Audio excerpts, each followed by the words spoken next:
আসসালামু আলাইকুম ওয়া রাহমাতুল্লাহি ওয়া বারাকাতুহু।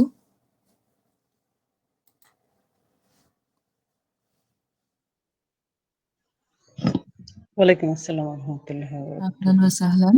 স্বাগতম সবকে। الدرس التاسع عشر পাঠ ১৯। আজকে আমরা ১৯তম ক্লাসে চলে এসেছি। যেটি পাকা করতে করতে আমাদের মিজান অংশ শেষ হয়ে গেছে। এখন আমরা মুনসাহিব অংশে পৌঁছে গেছি। মুনসাহিব অংশে আজকে আমরা শুরু করব প্রথম পাঠ। মুনসাহিব তারিফুহু ওয়া ইস্তেমালুহু। তারিফুহু এর পরিচয়, ওয়া ইস্তেমালুহু এবং এর ব্যবহার। মুনসাহিব জিনিসটা কি এবং তার পরিচয়টা কি সেটা আমরা এখন জেনে নেব ইনশাআল্লাহ। আউযু বিল্লাহি মিনাশ শাইতানির রাজিম। বিসমিল্লাহির রহমানির রহিম। রব্বি জিদনি ইলমা, রব্বি জিদনি ইলমা, রব্বি ইশরাহ লি সাদরি ওয়া ইয়াসসির লি আমরি ওয়াহলুল উকদাতাম মিন লিসানি ইয়াফকাহু কওলি। রব্বি ইয়াসসির ওয়া লা তু'আসসির ওয়া তাম্মিম আলাইনা বিল খাইর। আলহামদুলিল্লাহ, আমরা কিছুটা সময় পরে হলেও আজকে ক্লাসে উপস্থিত হতে পেরেছি। রব্বুল আলামিনের শুকরিয়া। এতদিন আমরা সরস শাস্ত্র অর্থাৎ যে মরফোলজি অর্থাৎ শব্দতত্ত্বের একটা অংশ পড়ছিলাম, আরবি ভাষার, আরবি ব্যাকরণের।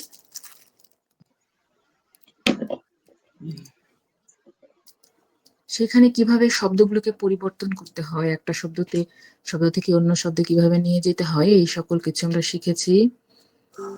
সেখানে আমরা ক্রিয়া নিয়ে, ভার্ব নিয়ে বেশ কিছু পড়াশোনা করেছি। এখন আমরা আরো বিস্তারিত কিছু জানবো ইনশাআল্লাহ। মিজান ও মুনসাহিব কিতাবটি মূলত ফার্সি ভাষায় রচিত একটি গ্রন্থ।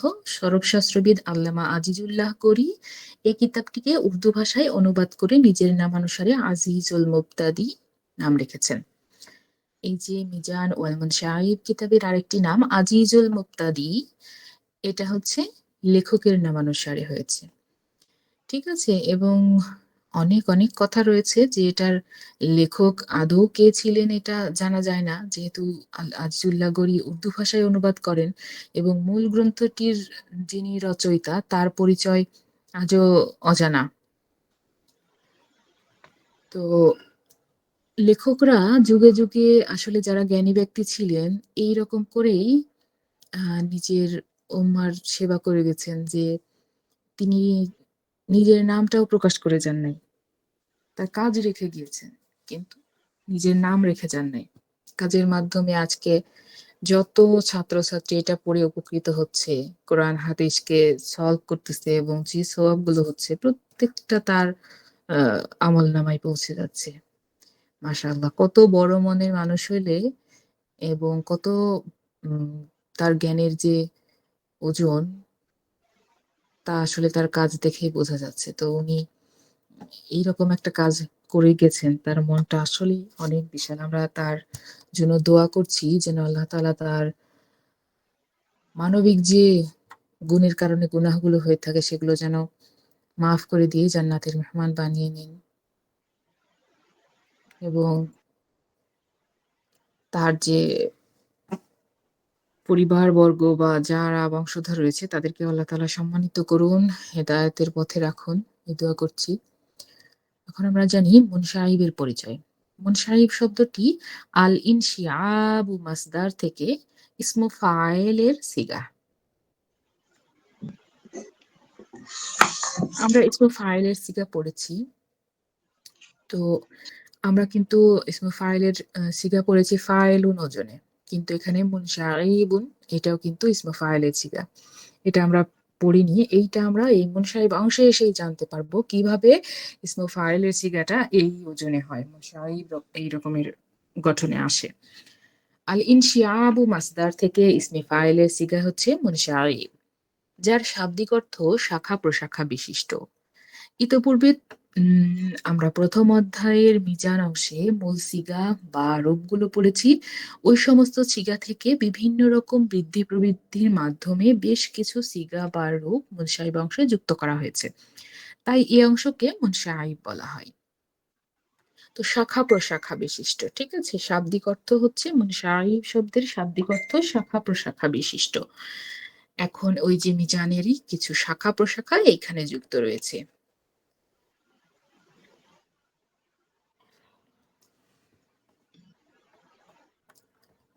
মুনসাহিবের নামকরণ। মুনসাহিব গ্রন্থটিতে একটি মাসদারের মাদ্দা থেকে অন্যান্য বাবের মাসদার এবং রূপান্তর সমূহের শাখা প্রশাখা হিসেবে রূপান্তরিত হয়ে থাকে, যার ফলে এটা মুনসাহিব নামে পরিচিত।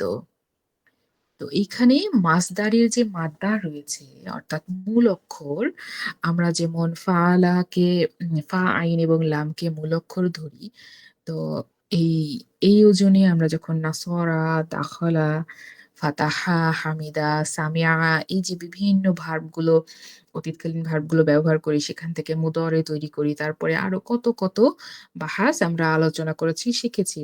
তো সেইখানে মূল অক্ষর হিসেবে যে অক্ষরগুলো থাকে, সেই অক্ষরগুলোকে ধরে ধরেই অন্যান্য ভাব থেকে, ভাব মানে হলো অধ্যায়, তো অন্যান্য অধ্যায় থেকে আমরা অন্যান্য মাসদারের মাধ্যমে বিভিন্ন রকমের রূপান্তর করে, যে শাখা প্রশাখা হিসেবে অনেক রকম রূপান্তর হয়ে থাকে, একই মাদ্দা থাকে, মূল মাদ্দা একটাই থাকে, অর্থাৎ যে প্রথমে নাসরা, নুন, সদ এবং র ছিল সেই রকমই থেকে যায়, কিন্তু পরবর্তীতে অনেক শাখা বের হয়, অনেক শাখা, একটা শব্দ থেকে অনেক শব্দ গঠন হয় এবং বাহাস আলাদা আলাদা হয়ে থাকে। তো এই যে বিভিন্ন শাখা তৈরি হচ্ছে, এটার জন্য এর নামটা আসলে শাখা প্রশাখায় রাখা হয়েছে, অর্থাৎ মুনসারিব।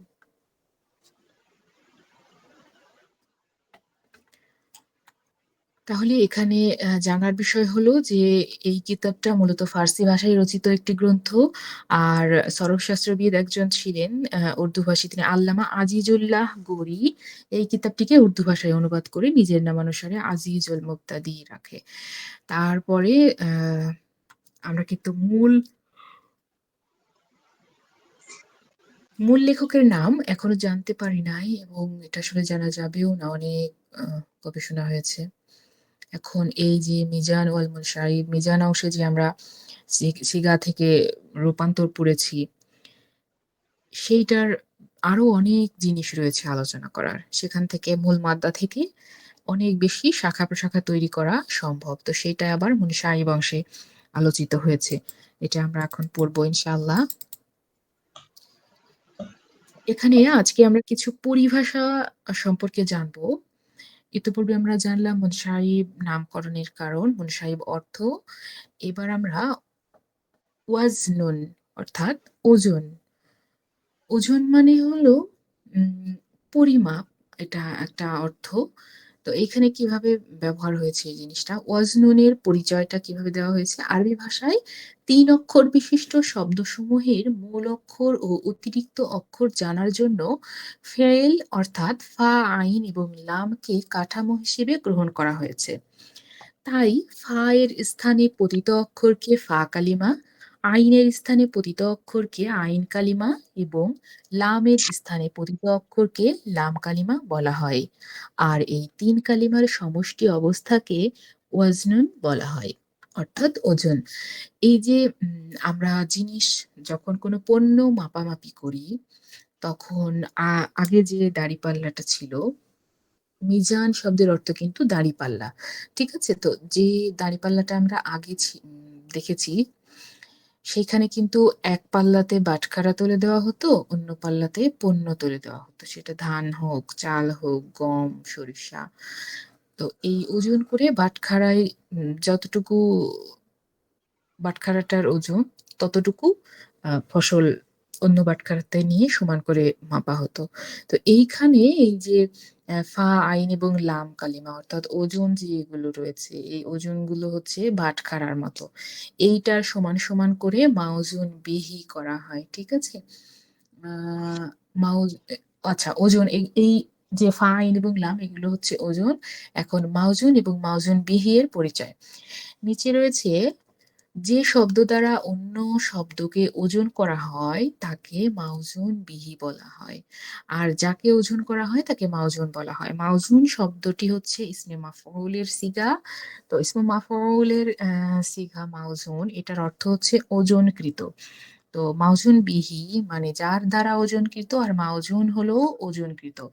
এখন কার থেকে ওজন করা হচ্ছে চলুন আমরা দেখি। আহ এখানে নাসরা ইয়ানসুরু যা ফাআলা ইয়াফআলু এর ওজনে ব্যবহৃত হয়েছে। এখানে নাসরা ইয়ানসুরু কে ফাআলা ইয়াফআলু এর ওজনের সাথে পরিমাপ বা তুলনা করা হয়েছে। কাজেই নাসরা ইয়ানসুরু হলো মাউজুন এবং ফাআলা ইয়াফআলু হলো মাউজুন বিহি। ওই যে মূল অক্ষর ফাইন এবং লাম কালেমা ছিল, ওইটা ওজন ছিল, তারপরে সেটা মাউজুন বিহি হয়ে গিয়েছে। আর আমরা যে শব্দটাকে মাপছি সেটা হচ্ছে মাউজুন। সরফে সগীর একটা শব্দ, সরফে সগীর, সরফ সরফুন সগীরুন। তো এই কিতাবটা যেহেতু ফার্সিতে লেখা ছিল, তারপরে উর্দুতে, তারপরে আমরা বাংলা ভাষায় আহ, পরিবর্তন করে নিয়ে এসেছি। এই কারণে আমাদের এই যে সরফু সগীর কথাটা না বলে সরফে সগীর কথাটা চলে আসে। আমাদের উস্তাদরা আমাদেরকে এভাবে শিখিয়েছে। এই অনেক আহ, পরিভাষায় দেখবেন আমরা হচ্ছে এরকম করে উচ্চারণ করে ফেলি। মানে এটা প্রাকৃতিক ভাবেই হয়ে যায়, ছোটবেলা থেকে যে জিনিসটা শেখা হয় ওটাই থেকে যায়। তো ওই হচ্ছে বিষয় যে সরফ সগীর, সরফে সগীর বলছি। আবার কোথাও কোথাও উম, দেখা যায় যে এখানে সরফ সাকিন দিয়ে বসে আছে। এরকম বিভিন্ন রকমের উচ্চারণ বলা হয়ে থাকে, তো তাতে কোনো সমস্যা নেই। আমাকে শুধু জানতে হবে যে সগীর জিনিসটা কি। সরফ মানে তো রূপান্তর, পরিবর্তন, এটা আমরা জানি। এখন সগীর অর্থাৎ ছোট, সগীরুন মানে ছোট। তো এই যে ছোট রূপান্তর জিনিসটা কি এটা আমাদেরকে জানতে হবে। যার মধ্যে একটি বাহাফ এর সম্পূর্ণ রূপান্তর হয় না, বরং বিশেষ বিশেষ সিগাগুলোর রূপান্তর দেখানো হয়, তাকে সরফ সগীর বলা হয়। যথা এখানে দেখুন নাসরা ইয়ানসুরু নাসরান ফাহুয়া নাসিরুন ইলাল আখির। এখানে এই যে নাসরা নাসরা নাসরু নাসরাত নাসরাতা নাসরনা, অর্থাৎ মাদির যে 14টি রূপান্তর রয়েছে সেটা কিন্তু দেওয়া হয় নাই।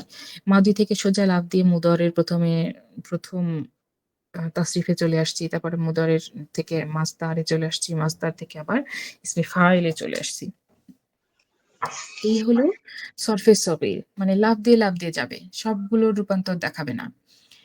আর সরফে কাবির অর্থাৎ বড় রূপান্তর, এটার পরিচয় হচ্ছে যার মধ্যে একটি বাহাফের সম্পূর্ণ রূপান্তর অর্থাৎ 14টি সিগা বর্ণনা করা হয়, তাকে সরফে কাবির বলা হয়। সম্পূর্ণ রূপান্তর দেখুন, নাসরা নাসর, নাসরু নাসরত নাসরতা নাসরনা নাসরতা নাসরতুমা নাসরতুম নাসরতি নাসরতুমা নাসরতুন্না নাসরতু নাসরনা। এই যে ফেলে মাহাদি থেকে সম্পূর্ণ 14টি রূপান্তর এখানে দেখানো হয়েছে। তো সম্পূর্ণ 14টি যখন কোনো বাহাসের রূপান্তর দেখানো হবে তখন সেটা হবে সরফে কাবির। আর সম্পূর্ণ রূপান্তর দেখানো হবে না, লাফিয়ে লাফিয়ে যাওয়া হবে, সেটা হবে সরফে সগীর। ওকে, এরপর আমরা চলে আসি বাব নামক শব্দটিতে। বাবের পরিচয়। বাবুন অর্থ দরজা, অধ্যায় ইত্যাদি। কিন্তু ইলমু সরফ এর পরিভাষায় বাব হচ্ছে গঠন রীতি অনুসারে ফেলের কতগুলো নির্দিষ্ট ওজন আছে, যার সংখ্যা প্রায় 43টি। কোনো ফেল এসব ওজনের বাইরে যাবে না। এরূপ প্রতিটি ওজনকে এক একটি বাব বলে। তো বাব হচ্ছে দরজা বা অধ্যায়। এখন এই যেখানে বলা হয়েছে 43টি প্রায় বাব রয়েছে গঠন রীতি অনুসারে, ঠিক আছে? গঠন রীতি অনুসারে ফেলের কতগুলো নির্দিষ্ট ওজন আছে, যার সংখ্যা প্রায় 43টি। কোনো ফেল এসব ওজনের বাইরে যাবে না। এরূপ প্রতিটি ওজনকে এক একটি বাব বলে। তো এখন এই যে এক একটা দরজা অর্থাৎ বাব রয়েছে বা অধ্যায়, যেগুলো হচ্ছে এই ওজনগুলো ছাড়া এর বাহিরে হবে না, ফেলগুলো গঠন হবে না, এই ওজনগুলোতেই গঠন হতে হবে। এখন আমরা দেখি বাহাস আফআল মুতাসাররিফা ওয়া আসমাই মুতামাক্কিনা। বাহাস আফআলি মুতাসাররিফা ওয়া আসমাই মুতামাক্কিনা। মুতাসাররিফা মানে পরিবর্তনশীল, মুতামাক্কিনা মানে আচ্ছা আহ এটাও পরিবর্তনশীল। বাহাস আফআলি মুতাসাররিফা ওয়া আসমাই মুতামাক্কিনা অর্থাৎ আসমাই মুতামাক্কিনা বিশেষ্য, ইসম থেকে আসমা, ইসমুন এক বচন, আসমা ও বহু বচন। ইসিম হচ্ছে বিশেষ্য আর আসমা হচ্ছে বিশেষ্য সমূহ। তো যেহেতু অনেক কিছুর পরিবর্তন করা হবে এই জন্য এখানে বহু বচন নেওয়া হয়েছে। এখানে আফআলি মুতাসাররিফা ফেল শব্দটির সাথে সরফুন শব্দটি ব্যবহার করা হয়েছে আর ইসিম এর সাথে মুতামাক্কিন শব্দটি ব্যবহৃত হয়েছে। সমস্ত রূপান্তরশীল ফেল এবং পরিবর্তনশীল ইসম মূল অক্ষর হিসেবে দুই প্রকার। এখন এই যে সমস্ত ফেল অর্থাৎ আরবি ভাষায় যত ফেল রয়েছে, যত ভার্ব রয়েছে এবং যত ইসম রয়েছে প্রত্যেকটাই হলো মানে সবগুলো মিলিয়ে এটা হলো দুই ধরনের হয়। মূল অক্ষরকে টার্গেট করলে আমরা যদি যদি মূল অক্ষরকে টার্গেট করি তাহলে এটা দুই ধরনের হয়। যেমন সুলাসি অর্থাৎ যার মাদিতে মূল অক্ষর তিনটি যথা নাসর, আর রুবাই অর্থাৎ যার মাদিতে মূল অক্ষর চারটি অর্থাৎ বাহসার। এখন এতটুকু কথা এইটুকু পড়ার মধ্যে মূল কথা কি আসলো যে আরবি ভাষায় যতগুলো ভার্ব বা যতগুলো বিশেষ্য রয়েছে সব কিছুই মূল অক্ষরের ভিত্তিতে দুই ধরনের। অর্থাৎ এগুলোর মাদিতে যখন মূল অক্ষর কখনো থাকবে তিনটা আবার থাকবে চারটা, হয় তিনটা নইলে চারটা। এখন এটাই হচ্ছে প্রধান। মূল অক্ষরকে টার্গেট করে আমরা আগাই যদি তাহলে ৩ অক্ষর পাবো আর ৪ অক্ষর পাবো। মূল মাদিতে যে মূলটা থাকবে শব্দমূল থেকে মাদি গঠন হবে। মাদিটা হচ্ছে ফা, আইন এবং লাম অর্থাৎ ৩টা কালেমা বিশিষ্ট হবে। অতঃপর সুলাসি ও রুবাই আবার দু প্রকার, মুজাররদ আর মাজিদ ফি। মুজাররদ আর মাজিদ ফি। এখন এই যে সুলাসি এটাও দুই প্রকার, সুলাসি মুজাররদ, সুলাসি মাজিদ ফি। রুবাই এটাও দুই প্রকার, রুবাই মুজাররদ, রুবাই মাজিদ ফি।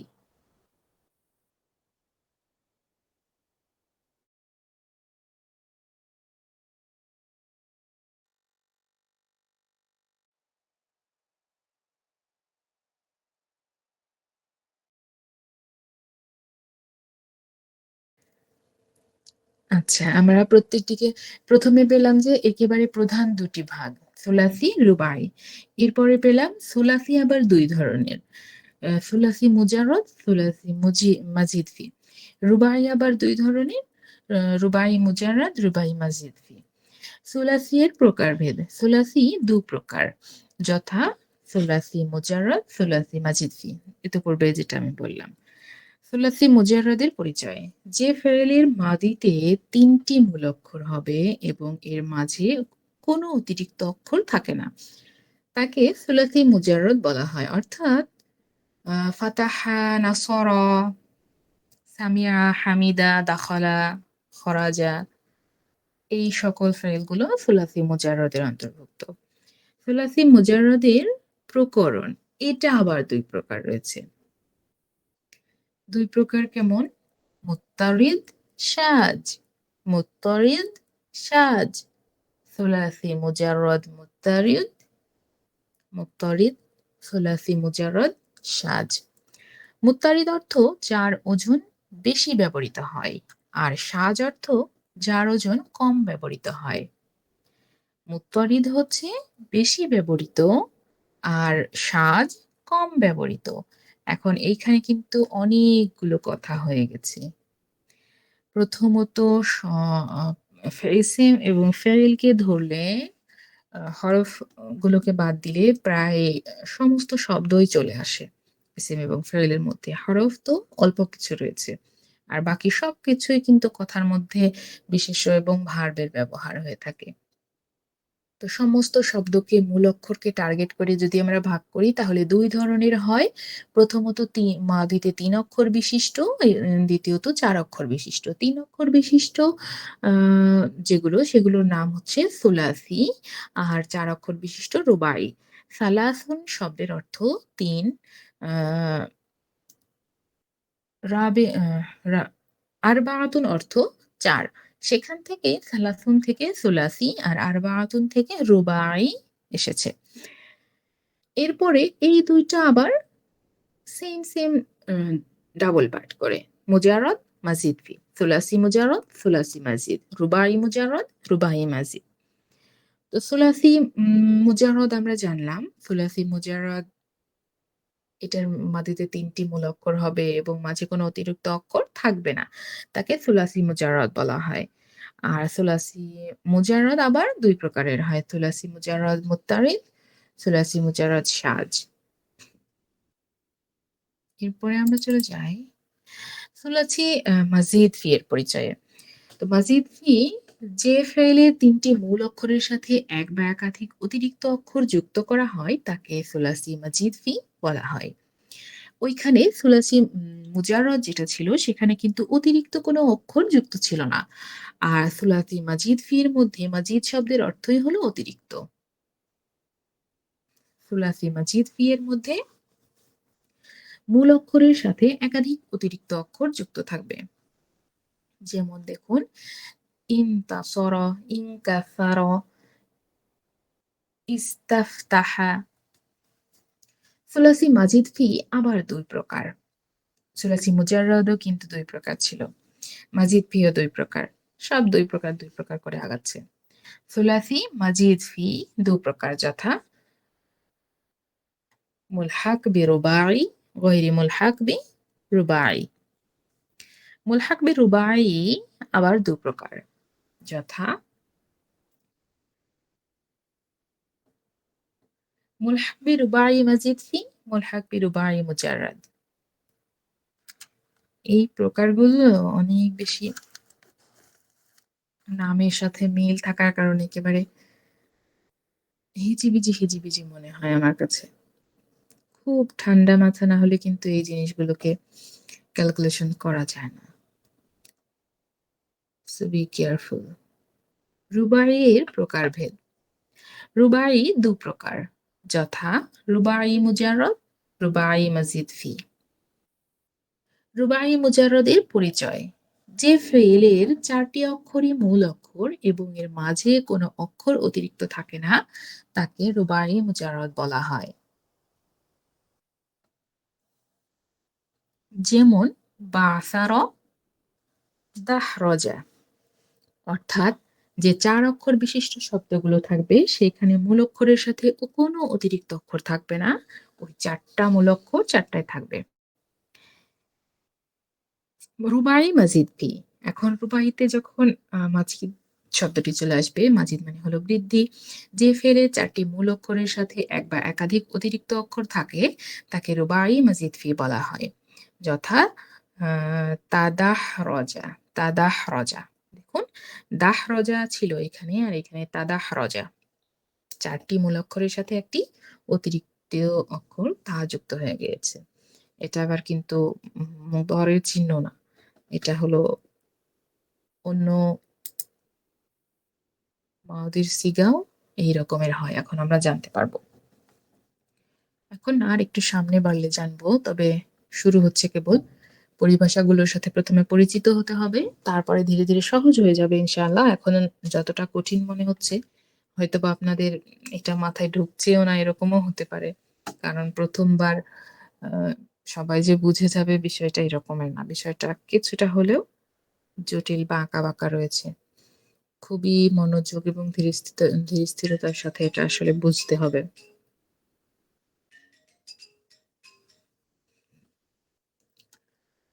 সুলাসি মুজাররদ মুত্তারিদ এর বাব হচ্ছে 5টি। আমরা প্রথমেই যে সুলাসি পড়ে আসলাম, তারপরে সুলাসি মুজাররদ এবং মুত্তারিদ। মুত্তারিদ হচ্ছে অধিক ব্যবহৃত, শায হচ্ছে কম ব্যবহৃত। সুলাসি মুজাররদ শায এর 3 বাব। এখন এই যে 5 আর 3 মিলে হলো 8। সুলাসি মুজারদের ৮টি বাব, আর সুলাসি মাজিদ ফি বিহামজায় ওয়াসল এর ৫টি বাব, সুলাসি মাজিদ ফি বিহামজায় ওয়াসল।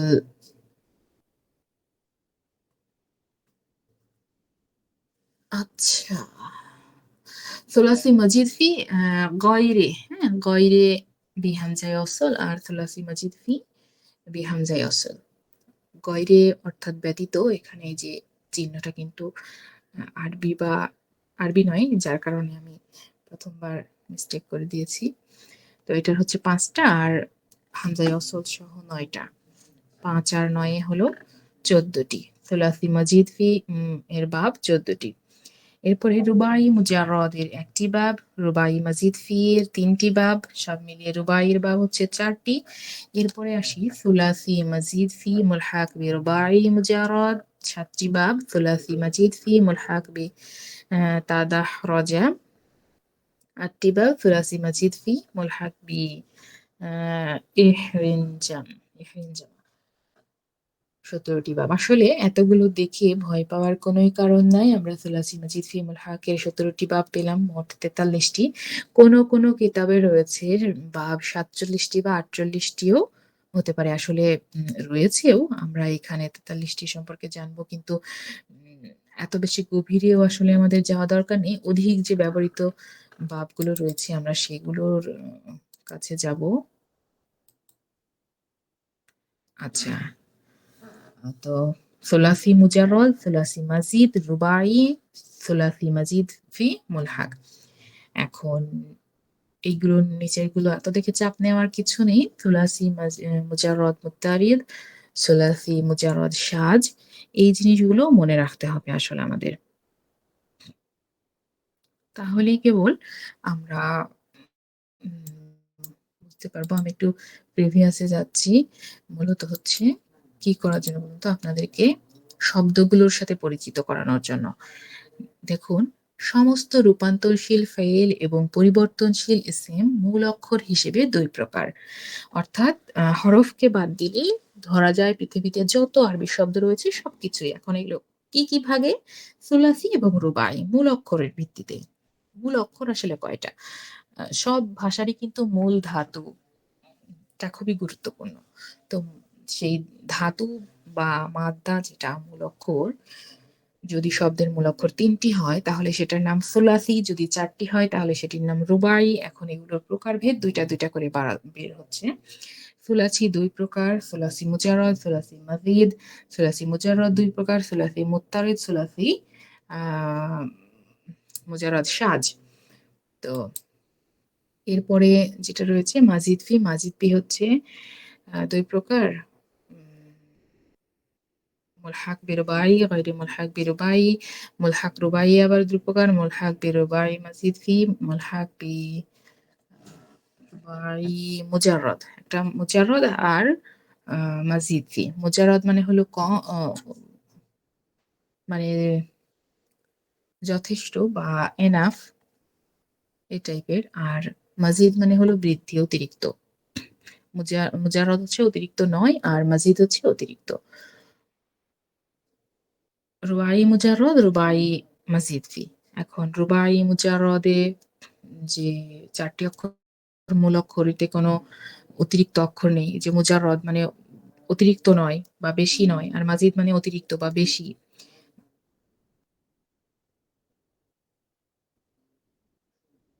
রুবাই মুজাররদ এটাতে অতিরিক্ত কোনো অক্ষর থাকে না, আর রুবাই মাজিদ ফি এটাতে অতিরিক্ত অক্ষর থাকে মূল অক্ষরের সাথে।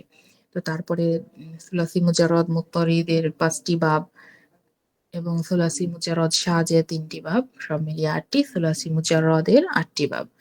আমরা এই ৮টি থেকে পড়ব ৫টি। এই সুলাসি মাজিদ ফি এর ১৪টির মধ্যে পড়ব সুলাসি মাজিদ ফি গায়রে বেহামজা ওয়াসল ৫টি বাব। এই ৫ আর ৫ ১০টি বাব আমরা পড়বো ইনশাআল্লাহ। আর সম্ভবত এই রুবাই মুজাররদের ১টি বাব পড়তে হতে পারে।